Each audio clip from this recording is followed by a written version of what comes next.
খুব কষ্ট ভাই পাট উড়ান। আচ্ছা ভাই, এই পাটগুলো কোথায় নেবেন? এই নিরালি বাজারে।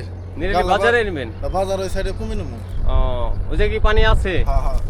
আচ্ছা, আমাদের এই এলাকায় তো কোনো পানি দেখা যাচ্ছে না। এখানে দেখেছি যে অনেক সমস্যা এই পাটে, হ্যাঁ হ্যাঁ। পাট নেওয়াটা গাড়ি নেওয়া ছাড়াও হয় না। অনেক ঝামেলা।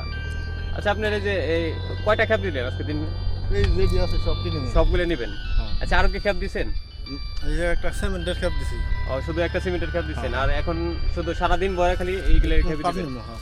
আচ্ছা, আপনার মোটামুটি আনুমানিক কত টাকা করে খেপ প্রতি নেন? আটি হলো 3 টাকা। 3 টাকা আটি? হ্যাঁ। আচ্ছা, কত আটি নিতে পারেন আপনি? এই ধরুন 150-200। 150-200? হ্যাঁ। আচ্ছা, আপনার এই যে দিনে কয়টা খেপ দেন মোটামুটি তাও? 5-6টা। 5-6টা? 5-6 টাকা কিন্তু অনেক অনেক টাকা ইনকাম করতে পারেন। আর 2-3 হাজার। 2-3 হাজার টাকা প্রতিদিন ইনকাম করেন? আচ্ছা, আমরাও তো পারি না স্যার। আপনার আপনারা দেখছি অনেক বেশি ইনকাম করেন, যে প্রতিদিন যদি 2000 টাকা করে হয়, মাসে 6000 টাকা ইনকাম করেন। প্রতিদিন তো হয় না। আচ্ছা, এই সিজনটাই হয় আর কি? হ্যাঁ, এই সিজনটাই হয়, মানে মোটামুটি 15-20 দিন কামাইতে পারেন আর কি? 15-20 দিন। তারপরে কি অনেকটা কম হয় খেপ? তারপরে মনে করেন যে খেপ হয় না। ওই প্রতিদিন মোটামুটি 500-1000 করে হয় আর কি? আচ্ছা আচ্ছা, ঠিক আছে ভাই, ভালো থাকবেন। ওকে।